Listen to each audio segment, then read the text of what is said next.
Clubhouse. Hey everyone, welcome back to the Beacon 23 recap. Before we begin, we want to give a shout out to our sponsors over at Boat Rocker. They're the awesome folks behind Beacon 23 as well as the much anticipated new series Orphan Black Echoes. Oh man, Orphan Black was the bomb. So I really can't wait to watch Orphan Black Echoes actually. And in case you're totally interested in tuning into Orphan Black Echoes, I'm going to give you a quick premise of what to expect. First of all, set in the year 2052, a whole 37 years after the original series wrapped up, Echoes takes us into the lives of the now adult Kira and her wife. The two leading ladies include Kristen Ritter, who is Marvel's Jessica Jones, and Keely Hawes from Bodyguard. Together, they set off on a mission to help a girl with amnesia piece her life back together. And I hear it's a wild ride, team. Cool. When and where can we watch it? I'm glad you asked. Orphan Black Echoes premieres Sunday, June 23rd on AMC, AMC Plus, and BBC America. I can't wait to see the next chapter of the Orphan Black universe.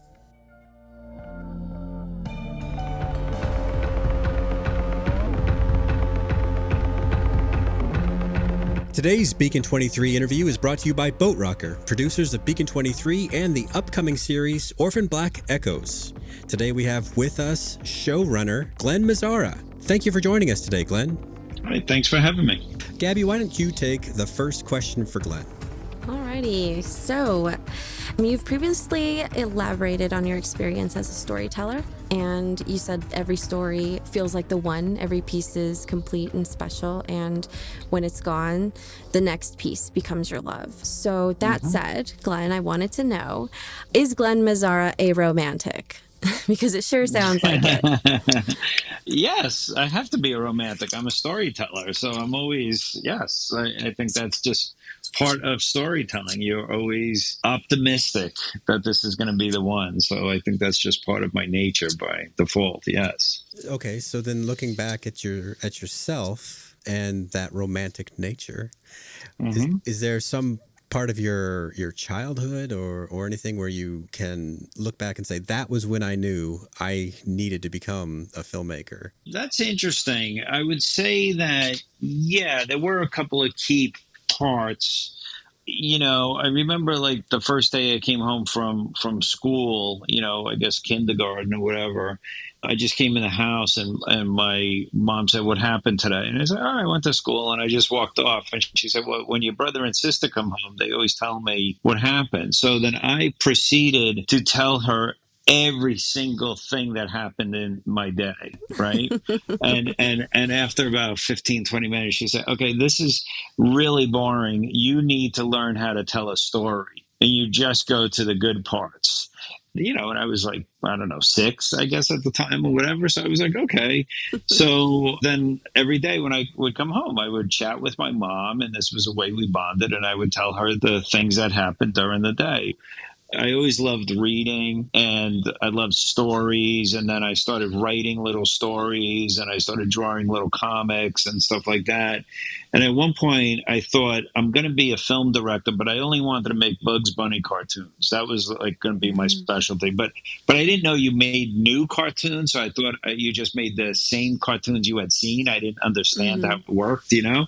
So I did actually think I was going to be a writer and a director and a filmmaker. Like when I was 6 or 7, I did say that. I remember saying that, and everyone was like, "Oh, you're crazy," or whatever. So yeah, it was always something that was important to me from when I was a kid. It was always a dream. Mother's biggest fans, harshest critics. That's straight. Yes. Yeah, she was a good storyteller too. So I learned a lot from her. Thank you so much for sharing that. Thank you. Okay, so I've definitely described Beacon 23 as Star Trek meets Black Mirror. So I wanted to know how you feel about that description. I think that's a very good description because, you know, part of the thing of Hugh Howey's novel is basically a collection of short stories. So there is sort of an anthology type approach to serialized telling, you know, which is kind of weird. So we're constantly concerned with making each episode stand on its own. If you look at the episodes, I think each episode has a very good ending. We really focused on the ending driving you into the next episode. We do end up having a lot of things that play later and all of that, but we really wanted to make sure that each story, each episode had its own feel. It kind of reinvents its own term. And part of that was, you run the risk of having a limited amount of characters in one setting. You run the risk of the audience getting bored, being able to anticipate what's going to happen, having very similar scenes. So as writers, we really pushed ourselves to always kind of try to tell something new. So I do think that the Black Mirror approach is an interesting one. That's a good analogy. Yeah, no, I agree. You definitely end on a high, exciting note for every episode. That's right. Thank you. Well, and plus some weird, unexplained stuff in several also. Yeah. Yeah, it's a weird show. And I think that's also part of what we were going for, because you have these sci-fi tropes. We know what they are. You know what I mean? We've seen a lot of this stuff, and there's been a lot of great I'm a sci-fi fan, and so you have a lot of this stuff has been mined before. So we really had to think about, well, what's different about the show? What's new? What's interesting about it, and play to those strengths. So there was a lot of experimentation. There was a lot of, let's try this. How about that? That made it very creatively challenging and just a lot of fun, because you didn't feel like you had these rules. We can't do that because it's not that kind of a show. We got to play as writers. That's interesting, because we've had moments, and I don't know if you've had a chance to listen to our podcast at all, but we've had moments where we felt different kinds of influences, but never exactly a reproduction or something that we've seen elsewhere. What sort of influences did you see? Well, the Star Trek, I would say, is particularly comes and goes, because I would say Beacon is darker than any of the Star Treks, at least the classic ones. I don't know about. I haven't seen every one of the new Paramount Plus ones, but some of those elements where you just add, say, an interesting quirk to a character, the Iris having an instrument, stuff like that. Or even some of the Star Trek bottle episodes where they're stuck in the holodeck doing something or other.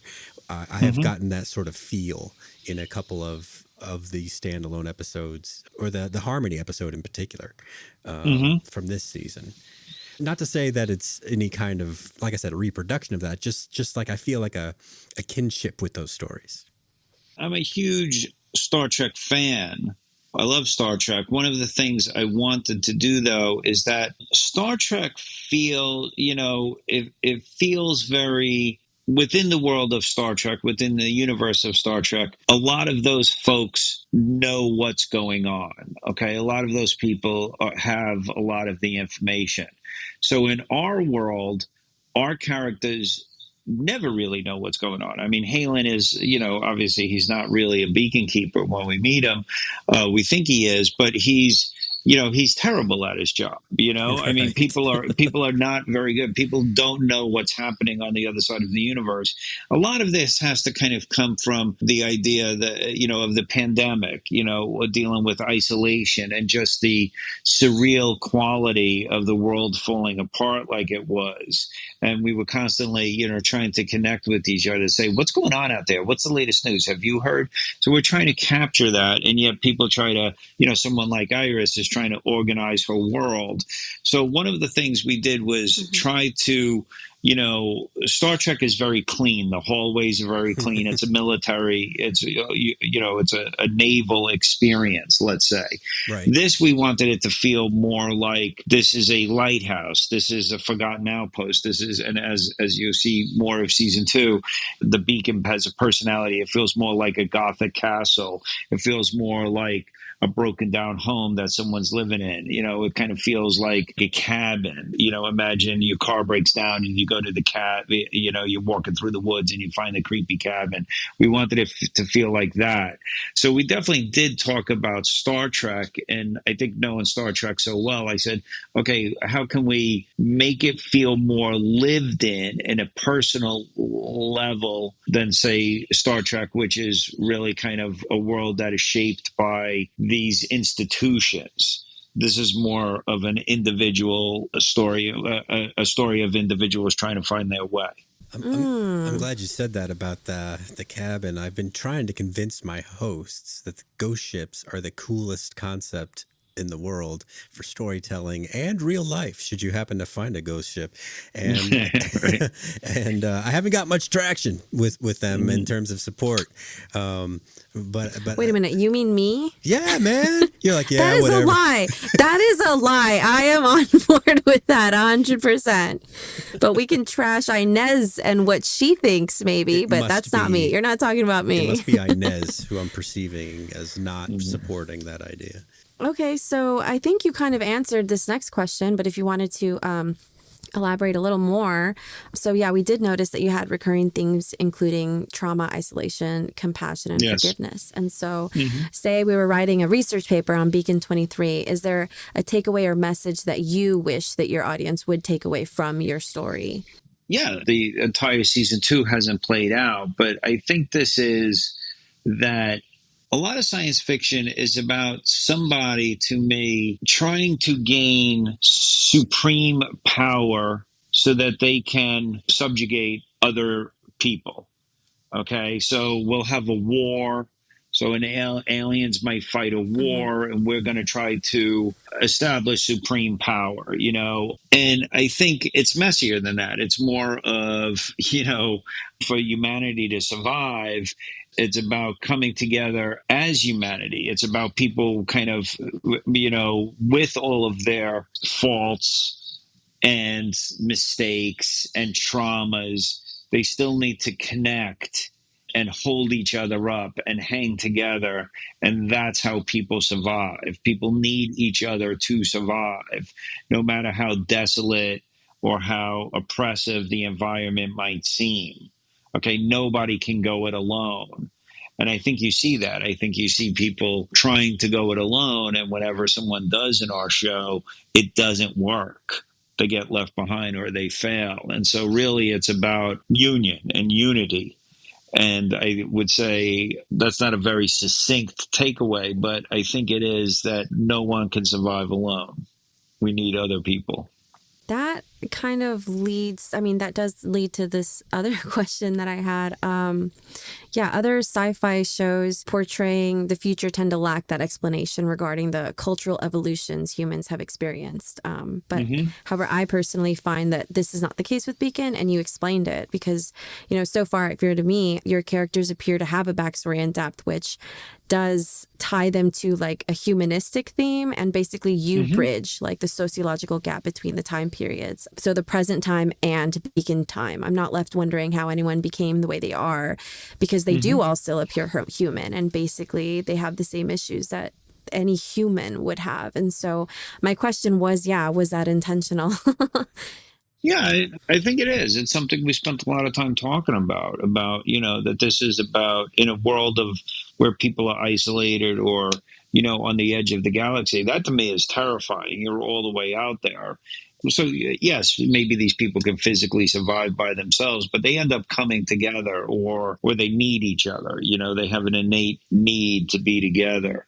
So that feels personal to me. That's why we play a lot of the Aleph drama and what's Aleph doing. And, we just had this episode on this past week about the Sabarans. And so we have people talking about, do you hear what's going on in the Sabaran system? And then people tell these very personal stories when they arrive. They tell about their personal losses. We don't have galactic battles. We don't have fleets of ships shooting at each other. It's not that kind of a it's more about the personal toll. It's not about the epic scale of the sci-fi world. We've seen that, and other shows have done that incredibly well. So we thought it was like, okay, how do we make those stories as personal as possible? Well, it doesn't work if you don't connect it to people. I mean, it is when you say like you don't show the spectacle, it doesn't relate exactly, but in terms of like style, it kind of reminds me of Doctor Who a little bit, at least classic Who, where they would say, "Oh my God, look at that over there! It's terrible," but they couldn't show it because they couldn't afford it. Right now, what was interesting about that is that we could show it if we wanted. I mean, we did have. I'm very, very proud of the work that the visual effects team did. The visual effects in this show look very good. I'm very happy with it. I love the design of the beacon itself, all of that. But it was just what was in our scope of storytelling, what were we interested in, Well, it seems like when we do go out in space, there's something important to show us. If it's a ship coming or going, that is maybe a 5-second effect shot. It is not anything. But if it's the artifact, then we spend some time out there. Yeah. So our podcast really soaks up the world building aspects, and some of our favorite episodes are the ones that just flat out explain some of that context. But it seems to come in little waves. Like we'll have very beacon focused type plot, and then someone new will come along and explain, well, Aleph is wiping out entire star systems and things like that in the next episode. We thought that felt analogous to the ocean, and it kind of fits with the lighthouse motif also. Is there supposed to be this tide swaying us to and fro with information through the storyline? Yes, that's exactly right. One of the things was I did put a lot of pressure on, or take a lot of inspiration from This Is a Lighthouse.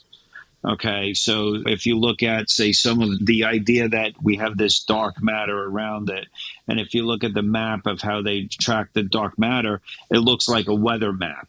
Okay, it looks like a Doppler radar map, but the one that they have at the table. So I want the weather to feel present when Iris goes and she approaches the beacon. There's this kind of storm that's in the area, whatever. She's coming through the storm and all of that. If you listen to the sound design, you can feel the lighthouse sort of creaking. There are elements in the sound design that are supposed to feel like there are waves outside, as if you were in a lighthouse. That's there. And it just sounds like machine room hums or whatever, but there's a wave-like feeling to it. The idea that these people are isolated, that people, find them, the whole idea of the Sabarans. I mean, that's literally, a sailboat. And that story comes out of what would happen if you were in a lighthouse. Well, imagine if people were in a refugee situation and they were sailing and they saw a lighthouse and they came to it.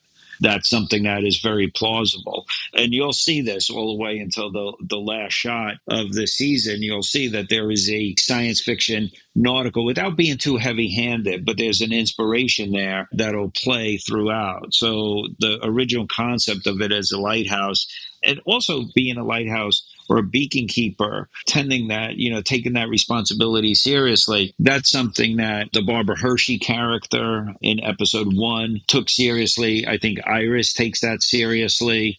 That was something that we drew a lot from, and that was kind of in Hugh's original material. I mean, I love the ocean, and so I really appreciate this theme, but is there a root of the fascination that you have with the ocean or with this style of storytelling? Well, to be very honest, I'm terrified. Like, I'm not a guy who can swim in the ocean, and I can go a little offshore, but okay. I start to get panicked if it's very deep. Like, I can go on a boat, but if I jumped off the boat and swam, that scares the hell out of me. So that depth scares me. So the idea of being on a lighthouse, like on the edge, on the precipice, the edge of the galaxy, where there you're going to drop off into empty space to some degree or whatever, or, the space between this galaxy and the next galaxy. that is scary to me. So in my mind, I think that type of oceanic depth symbolizes the subconscious and the unknown terror of that, and of death, and of just infinity and all of that. So I felt that was something that I felt pushed me out of my comfort zone. And I wanted to push the Oh. writers out of the comfort zone. There's a version of this show that is a knockoff of The Expanse. That's a knockoff of Deep Space Nine. That's a knockoff of shows we've seen. And to get back to your Black Mirror thing, I was really kind of trying to say, well, what's new? What would be entertaining for the audience? And so to try to stay away from the Stanley Kubrick of it all, and to go into more of, what's a David Lynch version of being trapped in space or something, to be kind of weird and out there. And once you start getting into that type of filmmaking, you're going to start thinking of the subconscious. So that all, I don't know if I'm making sense, but that all was a tone that was important. So the show is weird. Okay. The show is weird. It has a weird pacing. The characters have a weird cadence when they talk. It has a weird style. That's by design. You know what I'm saying? Now, some people get it, some people don't. But the show, as it explores its characters, it's trying to keep the audience guessing. And I think sometimes I see people online are trying to figure out, they're trying to use normal parameters to decipher the show. Well, I don't understand. I've seen The Expanse. I've seen these other shows. I don't understand. What is Olive's agenda? Olive's agenda, and there is an agenda, but what's important is we don't know what Olive's agenda is. And the terror of not knowing, of just being a small little speck in this universe and not understanding the great forces around you, that terror, the terror I feel when I'm in the middle of the ocean, if I ever am, that's more important to me as a storyteller with this particular project. Wow. Oh my gosh, I love the answer. So it's your conscious and subconscious fear. Your fear inspired you to push it to the limits in your storytelling. That's amazing. Have you ever considered knowing or trying to know about the ocean? I mean, for instance, I lived in Hawaii for a bit, and there's a conservation research organization that goes out there and leads you to a free water shark dive. And I know, I understand exactly what you're saying, but this experience, when I did it quite a few times, it's like once you put your face in that water and you see all of the animals down there and you've already been taught how to communicate with them, you see that further. Like you see life in a different dimension, in a different way than you've ever known. And it is the most peaceful thing. I mean, I'm scared of space for sure, but the ocean, I feel like it's scary until you get your face down there. And so I don't know if you'd ever be interested in, well, I'll say this, like the only experience, let's say, I've gone on vacation, and I've gone snorkeling on like reefs or something around reefs, or, you go to Catalina, they have like a kelp forest just off the shore, and and I've gone snorkeling. I've never gone scuba diving, but say I've gone snorkeling, and you dive down a little bit. So I've seen seals right next to me, and I've seen barracuda, and all of these things, right? Okay, so yeah, that's exciting. That's very exciting. I think the idea of just, oh my God, there's half a mile of void. Yeah, beneath seeing me. that, yeah, that scares the hell out of me. You know what I mean? And it's not necessarily I'm worried about a great white or a whale or something coming up and attacking me. It's just the emptiness takes my breath away. It's just that, I'm not afraid of heights, but in a way I'm afraid of depths. You know what I mean? Which tells you something about me as a writer. So there's something about that, although I wouldn't be afraid to like go into a cave or something. I may be afraid of being trapped in a cave, but if I can see it, I can understand it. It's the unknown void frightens me. You know what I'm saying? Right. Just the Yeah. expanse of that. There's something there. So I hear what you're saying. Listen, what you're describing sounds beautiful. Of course I would be interested in doing that. There was one time I was in Hawaii and I was snorkeling with my sons, and there's, this giant sea turtle was like swimming right under us, and we started following it. And I was like, no. oh, this thing, I was like, this thing knows how to swim. It's going out to sea, and I've got my sons who are little kids. I was like, okay, yeah, I'm an idiot. I'm bringing us out to sea, but it was so magical watching this thing swim. Yeah. No, they take you about 3 miles out, and then they're just like little fishies just with the bubbles. Yeah. And when you go in, you do see miles down, and it is something seeing a tiny shark, come toward you and then grow in size. And so I think the apex predator thing is what I guess would take it to another level as far as out of body experience. But I don't know. I hope you get around to do that. It's totally safe. I'm having heart palpitations just listening to you right now. So, oh no, I promise you. It's such peace, Glenn. though. It is such peace. One ocean diving. It is such peace. No, but okay, sorry. You did say, though, that your fear of depth might say something about you as a writer. Can you tell us what that does say about you as a writer? I don't think I shy away from it. As a writer, I think I am interested in pushing myself to do something new. Not only was it this project, right, getting back to Beacon, not only was it interesting to me to, oh, great, I get to finally work on a show set in space. But then my take was, how do we do that that's different from other shows set in space? Mm-hmm, how do we push it a little bit? I did a show called Damien based on The Omen. How do I push that kind of horror?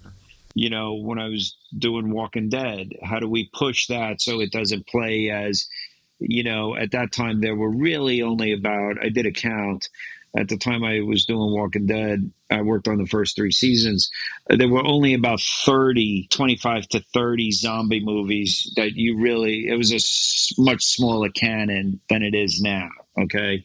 But they were very similar to each other. They had a lot of the same kind of beats. There's a zombie outbreak. Here's what happens. The debate was, are they fast or are they slow? Yeah, exactly. But you have the same kind of. But if I asked you to tell me what happens in a zombie movie where a zombie outbreak occurs, you could tell me pretty much very similar beats. Right. Yeah. So, okay, how do we push that to be different? So I think this void that I'm talking about, the interest in the unknown, I think it drives me to push myself out of my comfort zone. And try to always, challenge myself to do something that I haven't seen and that the audience hasn't seen. Now, as a TV writer, sometimes that works. And then sometimes it doesn't. Sometimes, you should just throw it down the middle a little bit and give the audience what they want. Maybe my career would be further along if I did that more. But I don't do that. I do try to push myself. I believe I do. I think if you look at my work, I am always trying to look for that angle. Sometimes you succeed, sometimes you don't. But at least I think it's been an important part of my career to always kind of push myself. What's interesting about you've been describing to me is the subgenre of cosmic horror, kind of that Lovecraftian, we are nothing in the universe horror, is very rarely done well.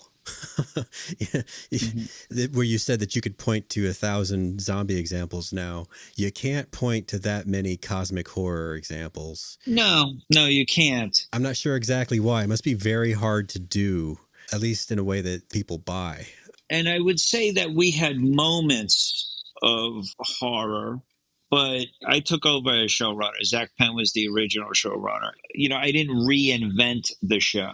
The Lovecraftian horror wasn't built into the DNA. Right. So if you tried to say, oh, it's all about that, that didn't feel like that was part of the original intent of the show. I didn't necessarily see that in Hugh's thing. And I do think that if you're adapting a novel or a work, you want to try to get as close to the author's original intent as possible. Obviously, you're going to invent new story and characters and that kind of stuff. But I did have a conversation with you about what he intended with his piece and what he thought a successful episode would be.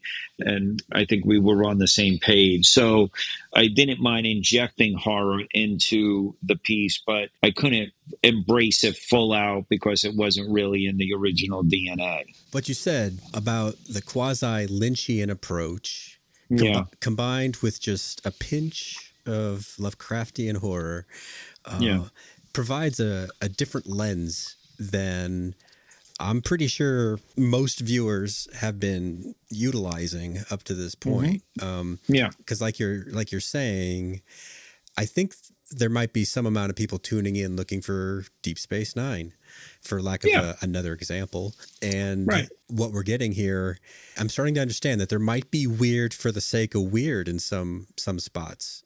Is that a fair assessment?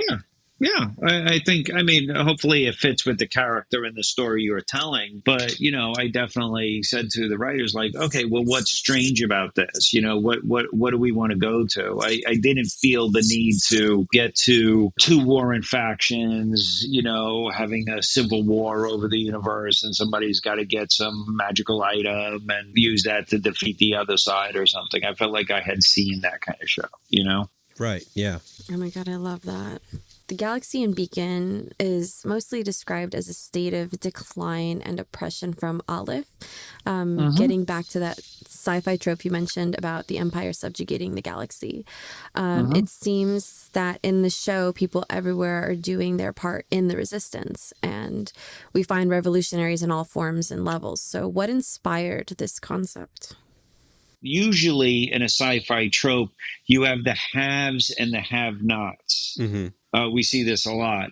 I don't know where the haves are in the world of Beacon 23. You know, you might just like, just maybe Aleph? somebody has, like maybe you have, somebody has some oxygen or some water, but I don't think anybody's doing well. So it's a very bleak approach, you know what I mean? And so you have moments of personal light. You know, Iris is like that. You know, she has her clarinet, she bakes bread, you know what I'm saying? She has her memorial to her shrine to her ancestors. You'll find more about Asta's story coming up. You know, you'll find there's another chapter there or something, and that'll kind of fill in what was happening on the ground in part of this universe.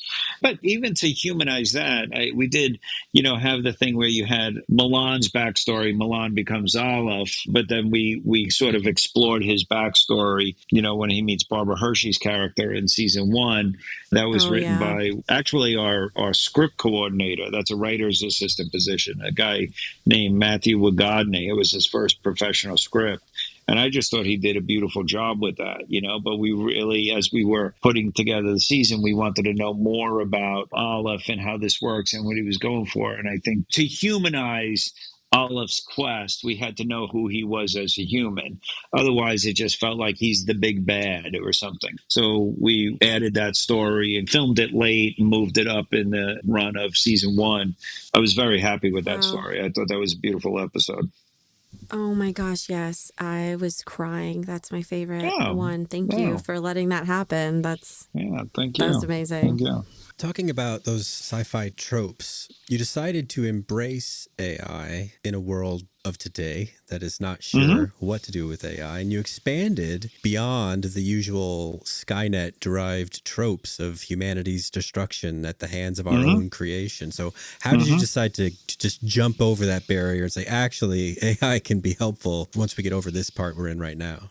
You know, what was interesting was when I joined the show, I wasn't particularly interested in AI. You know, I was just thinking Skynet. And Zach did a lot of the heavy lifting on the AI and what does it mean and all of that. He really wanted to explore that. And that was taking us off the beacon a little bit. You know what I mean? And so there was a lot there.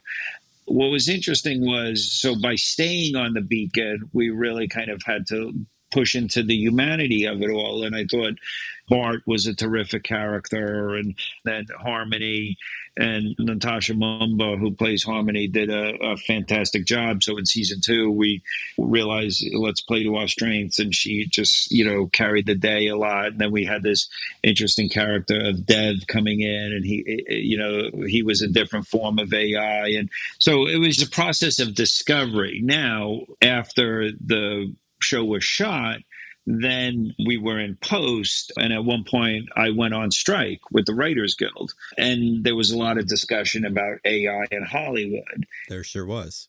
So it was kind of like the discussion kind of bubbled up around us. We were already talking about AI, but it wasn't really part of my life. I wasn't using it. I wasn't really paying attention. It was a conversation other people were having. I was like, yeah, I don't know much about it. And then all of a sudden I'm working on the show that's dealing with it, and then I'm having to write it, and then all of a sudden it is part of the general conversation. So it was very interesting. So there's this part where Olive's talking about, I forget what he calls it, but he's sort of looking at transhumanism through AI. He's looking at the next step in evolution, in a way that, the best way to cheat death and to live forever and to really improve the human race and ensure its survival is that you would have to fuse humans and AI. So he wants to be a transformative AI or a transfiguration.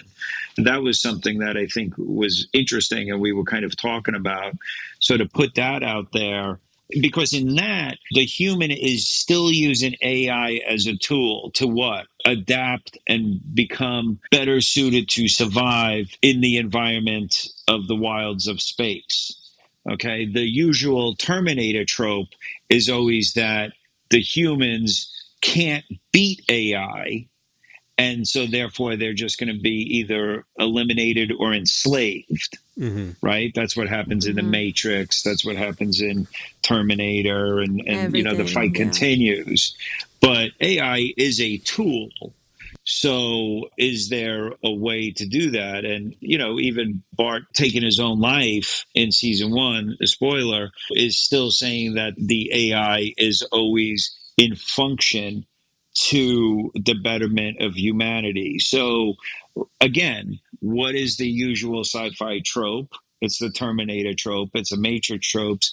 How do we subjugate that? Well, humans did create AI. So what if they continue to use it as a tool to further themselves? So that was just something we kind of ran with. I think it was interesting. It was something different. I hadn't seen people really say that. I'm sure they have, but I hadn't seen it in this type of setting. Bringing up Bart, may he rest in peace. Whose idea was that what a beautiful ending. What poet, like it was beautiful. So where did that come from? Zach had worked on that and stuff. I think maybe I had gone back and sort of polished some of that stuff in post, but that was really, Zach and his original writers had arced that out and had gotten to that. Okay. So, he was meant to die. He was always meant to die. Yeah, he was always that. Yeah, that was part of the original plan. But what about the plan where he was a British butler? I saw that in an earlier interview where he was a British butler personality. And then what motivated the change from that to American English and very strong attitude? So what happened was Wade, who was the actor who played Bart, was originally hired to be on set, and as Astor and Halen were, in Harmony, were talking to Bart, here was an actor off camera, and he was reading the lines. And I guess the plan was to hire someone else to perhaps cast somebody, maybe a name actor or somebody, and then re-record all those lines. All right. Okay? So I liked Wade's performance very much, but I felt that the British butler, when I heard it in post, I felt like I knew who this character was. Are there letters and numbers in his name? Yeah, it felt like Hal. It felt familiar. Okay. So I brought Wade into the office and I said, well, let's just try it a little differently. You know what I mean? Let's just try it a little differently, and let's kind of loosen up some of the dialogue. And instead of Bart having a sense of who he is and feeling entitled when he doesn't get what he wants, let's have him searching a little bit more. He's trying to find his place. He's the same as the other characters. He's looking for answers as well. And so we adjusted some of the dialogue, and Wade just nailed it. He did a beautiful job. Here's one of the beautiful things about working on TV is you have a plan, but then you see the actors bring the words to life. And sometimes you have actors, I've worked on other shows where some actors are not necessarily the right fit, or the character is ill-conceived. I've worked on shows where I've done a bad job of thinking about what this character is, and the character doesn't necessarily come together. So in subsequent episodes, you give that character less to do, or you kill them off, or you stay away from it, or you redevelop the storyline. But then sometimes you see actors that really bring the character to life before the writers see it, and now you're playing catch up. Mm-hmm. And you start kind of writing more to that character, and you develop storylines. That happened a lot on The Shield. We would have an idea for a character, or you cast somebody. The Shield had such great actors, and then you're just generating more material for them. So on this show, there was an original version of the show that was a little more in the 2001 Space Odyssey camp. And it was good, but it was familiar. You know what I mean? If you look at, say, the early episodes, you can tell from the lighting, the shot selection. And when I got involved, I wanted it to be messier a little bit more lived in and along the lines of what we're describing. So I think that the Bart accent and the Bart character was just part of me and the show finding itself. And I think that's a normal process. And I give Boat Rocker, the studio, a lot of credit for letting us explore and find what worked with the show. You don't always have that luxury. And a lot of times I would say, well, I think we need this, or we didn't do a lot of reshoots on the show at all. But it was more about, well, what if we did it this way? There was a lot of playing around in post. And it was just a matter of, really letting the show breathe and not letting the plot, drive the stuff, kind of letting the show be weird and sit with the characters and let it be a little messy and a little more premium, if you will, a little more unique. So exploring a different side of Bart, or a different take on Bart, was part of that process.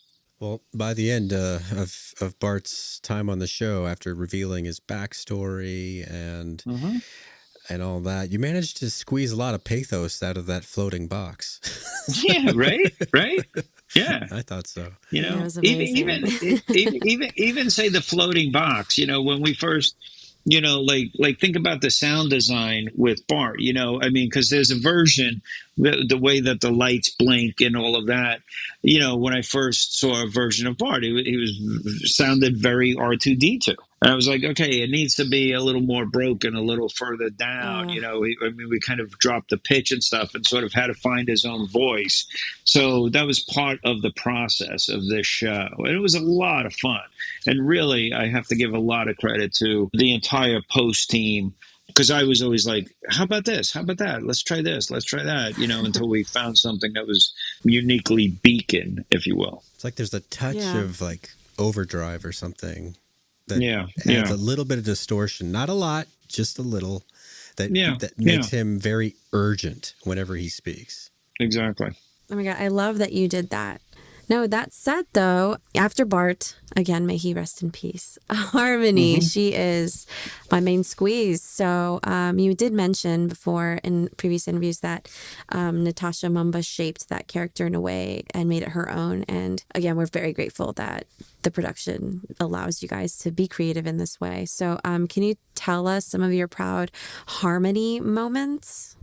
Well, obviously, the episode where Harmony goes into, the world where she's in the office and everything.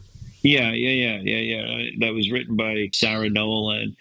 We were just excited to do that. It was directed by our directing producer, Lumen Webb. And, they just did a beautiful job. And imagine all of a sudden Natasha gets the script. It's like, wait, what? I'm the star of the show, And she carried it. And she did a great job and really arced that performance in that episode. There's another scene coming up. I can't say what the scene is. And she did a beautiful performance. It's in the finale. she really did a great job with it. And I texted her afterwards. I was like, thank you for doing this.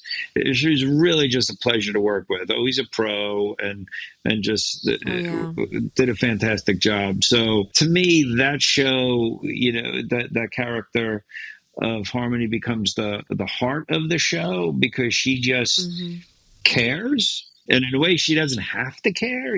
She's an AI. Why? Exactly. But she does it's care. so ironic. And she cares about Aster, and she cares about Halen, and now she cares about Iris, and she does, and she's trying to keep it all together. She's the capable one. Everybody else is kind of a dingling, but she's kind of trying to keep the family together. And Natasha brings a lot of heart and also grounds the show. So I'm grateful for her. Speaking about one of Harmony's flock, we've been talking about Beacon throughout the podcast, and I think we've decided that the story is called Beacon 23 for a reason. It's about the stuff that happens at or near the beacon and the people that pass through there, but not so much about before that and after that. So, like, for instance, with Halen, should viewers expect to get a true origin story for him, or is it just the combination of false memories and the fact that he may eventually leave the beacon, and that might be it for our time with Halen? Is it up to us to just decide how much we need to know about him? I will say, without spoiling anything, we do push into a little bit more of his backstory. You'll never get the full origin story, but there's a very unique way in the next episode coming up. It'll be interesting to see this in light of the Halen character, and who knows what about the Halen character. But then after that, there is definitely pushing more into who Halen is, and what brought him here, and what is his role. So we're not done with that character, and we have a lot more to say. But because the Beacon is such a unique piece of storytelling, some of that stuff we say directly, and then some of it we say very obtusely. It'll be interesting for the audience to put the pieces together. And that's, again, by design. When you get to the ending of the finale, I really hope, and I'll be interested in what you think after you see it, I really hope people say, oh, that was the story. Let me go back and watch that again and see how that was laid in. So it'll be interesting, because the pieces do come together. That's something else, if I could say. I was very concerned with the number of shows in which it is about a puzzle coming together. Now this show is about tone, it's about atmosphere, it's about the characters, it's about their subconscious, that kind of stuff. We've talked about that. But there is a sense of puzzle pieces coming together. And I've watched a number of shows in which the pieces don't come together and you feel disappointed. Okay. And I will say that I do believe that the season comes together, in a way. It doesn't just feel like a Black Mirror, where it's not just weird story of the week. There is a serialized piece that comes together, and Halen is a key to that. On the other hand, I'm curious about a potential other key, because in some ways, Aster was set up to be this show's, Neo, Luke Skywalker, Harry Potter type person, destined from birth to do something special. And, in TV, it's a pretty big deal to decide to kill such a major character, especially when you only have 2 8-episode seasons to tell your story that you are guaranteed.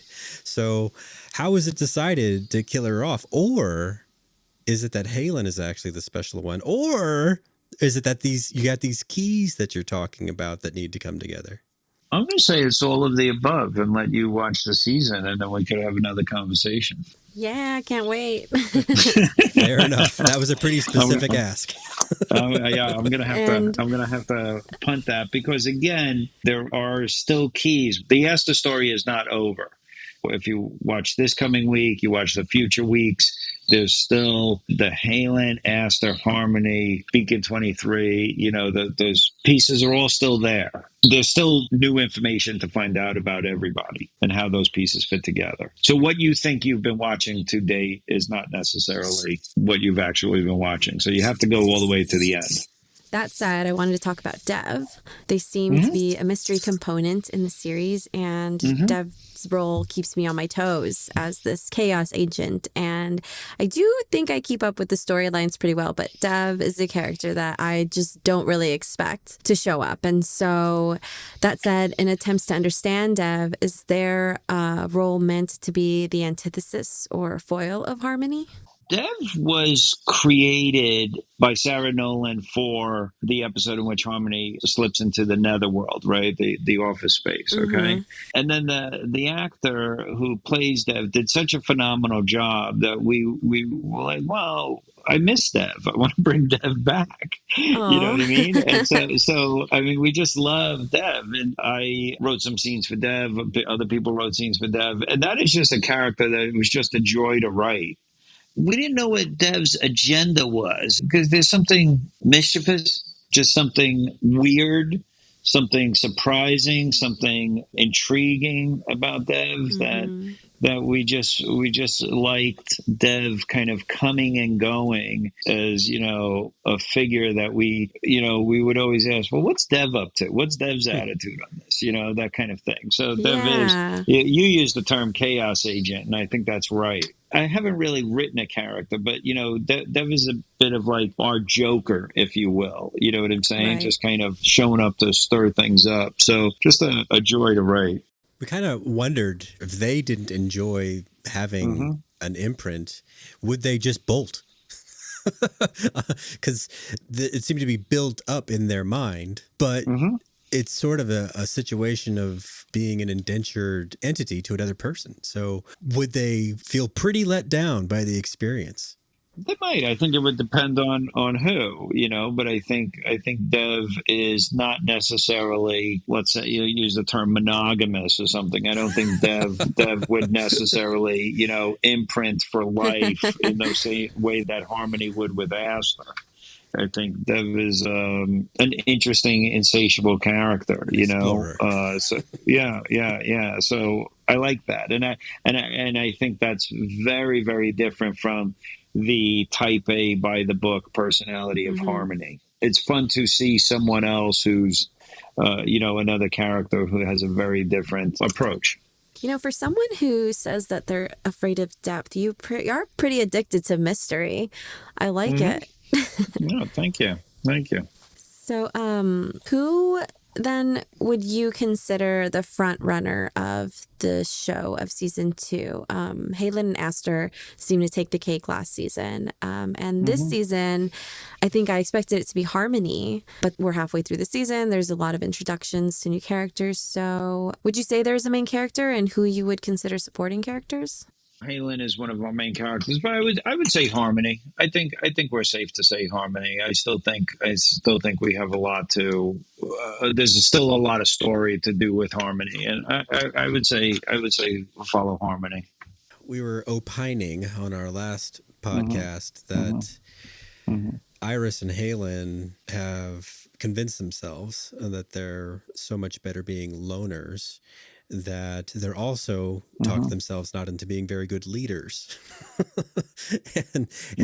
and so a lot of things just sort of happen to them that a more assertive outlook might have handled another way. And Harmony is too busy dealing with Dev to catch up.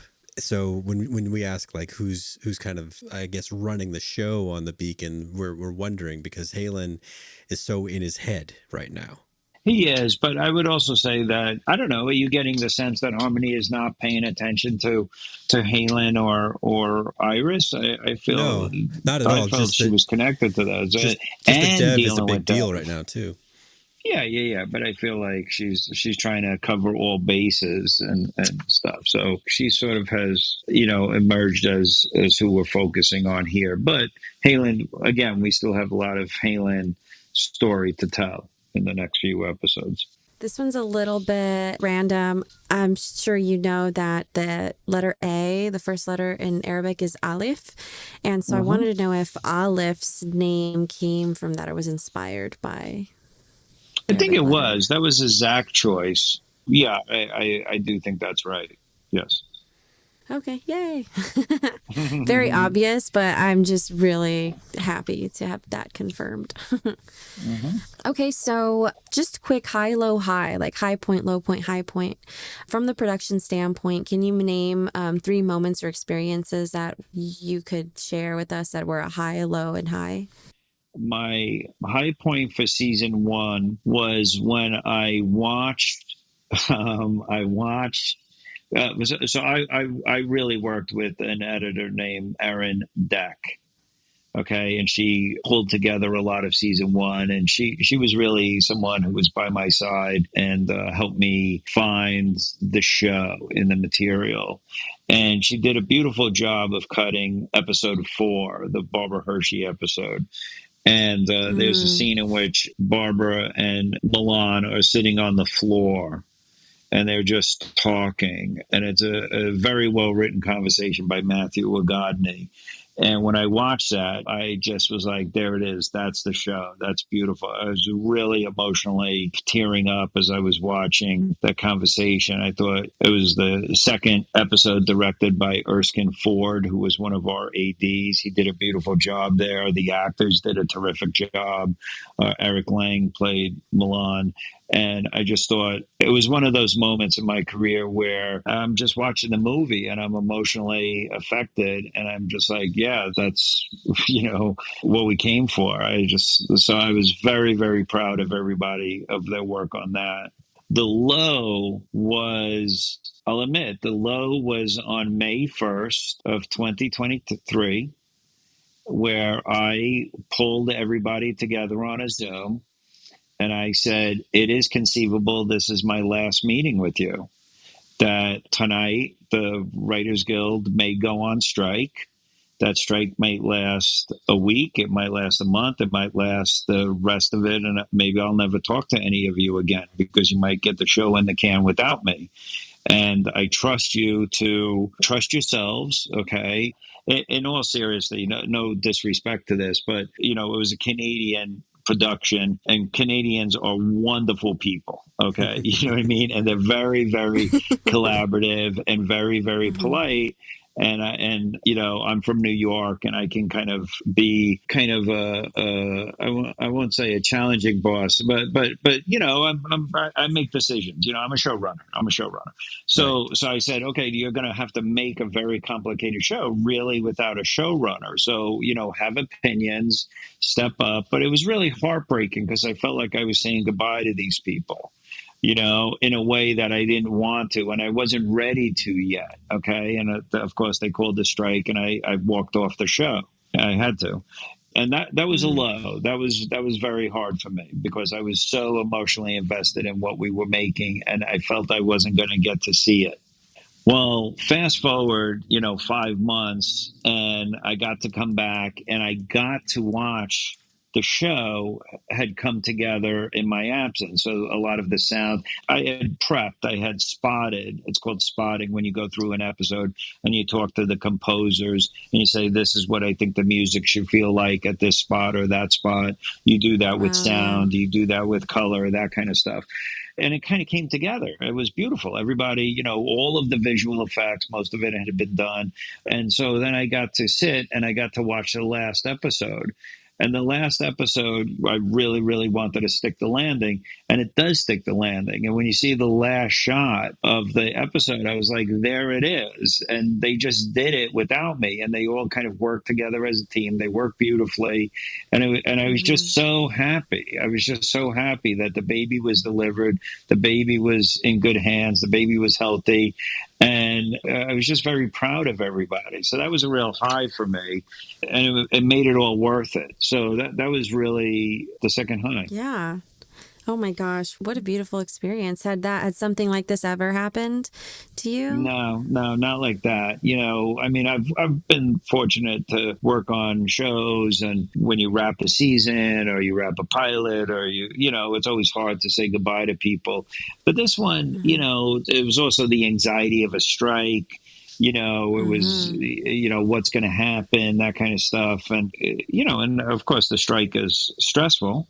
I also ran one of the committees during the strike. So I had not just picketing, but I had a lot of other business I had to take care of for that. But to get to watch the show as a fan and to say, yeah, that's awesome. You guys crushed it.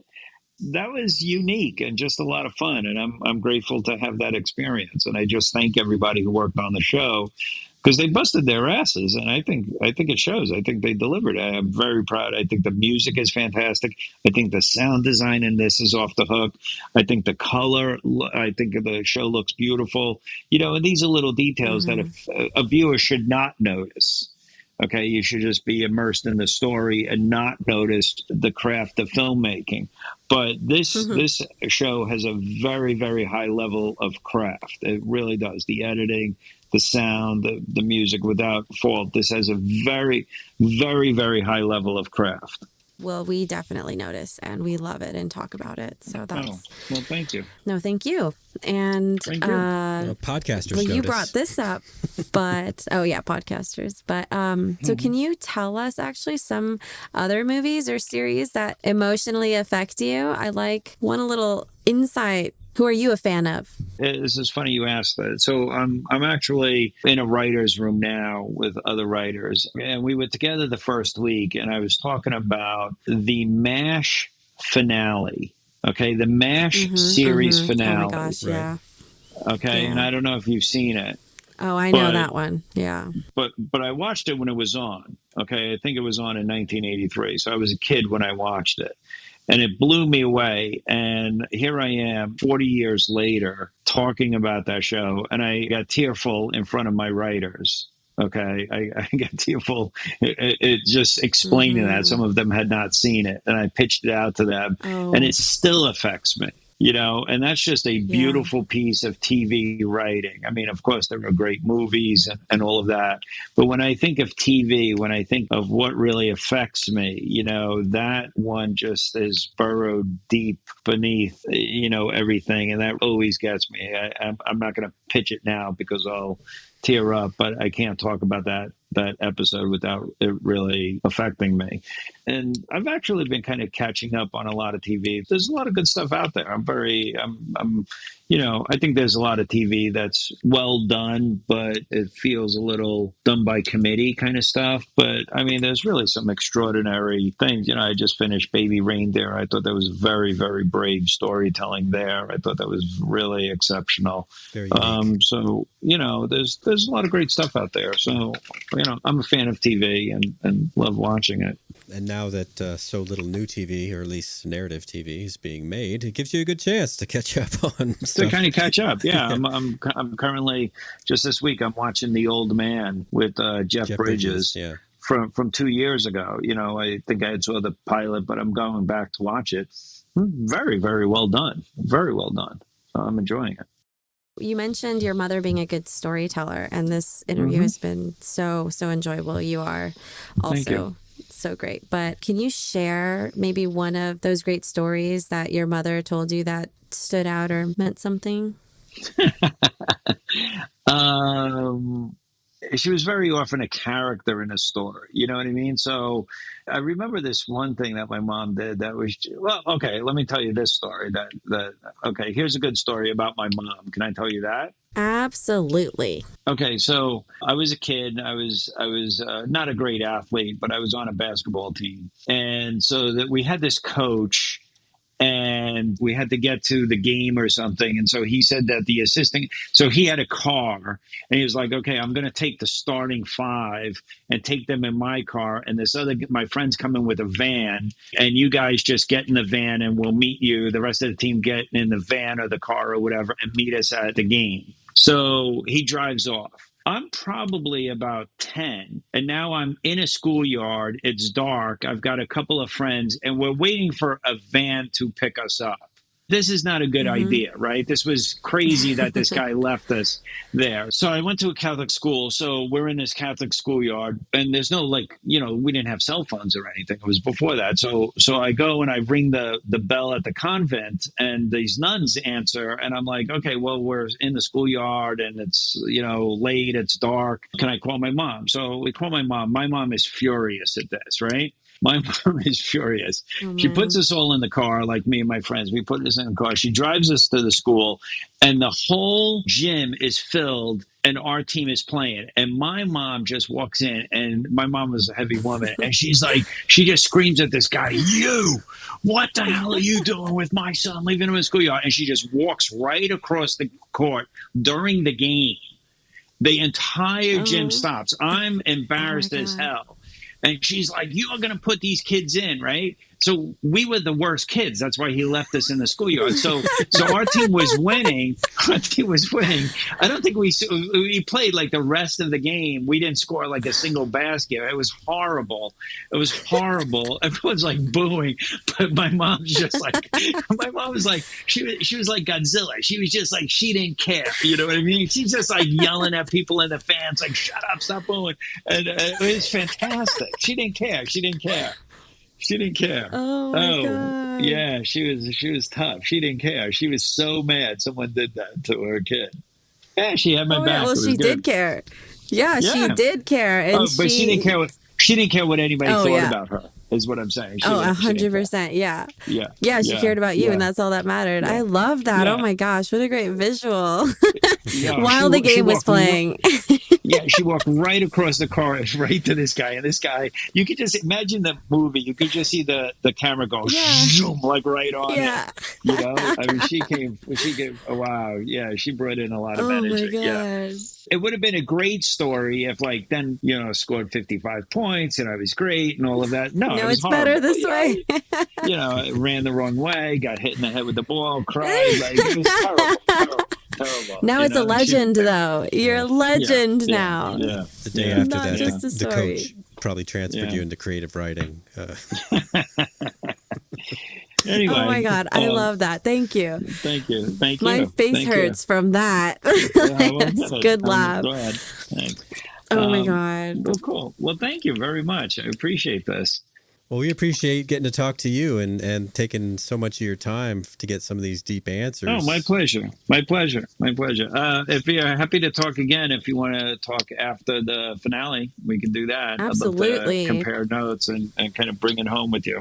And just before we go, I wanted to tell you that I really do appreciate your empathy and how you translate that onto the screen. Oh, thank you. You can tell That's very kind of you. I mean, I can tell that you're, constantly challenging yourself as a human just based off of this interview. And I think that's amazing because that's living. And so I love that you live authentically and I love seeing it. So thank you. Thank you. That's very sweet. Thank you. I appreciate that. Thank you. Well, I look forward to chatting next time, Glenn. Thanks for joining us today. Okay. Thank you so much. Have a great night. Thank you. You okay. too. Bye-bye. Bye. Bye. Thank you for listening. This has been an original Pod Clubhouse production. Pod Clubhouse is a podcast network dedicated to encouraging collaboration among podcasters and friends to bring a fresh voice and diverse perspective on a wide array of content. Please visit and leave a comment for us at podclubhouse.com. Rate, review, and subscribe to our podcast feeds on Apple Podcasts. Follow us on Twitter, Instagram, and Facebook. You can find us at Pod Clubhouse. Our DMs are always open, and we'd love to hear from you. Pod Clubhouse.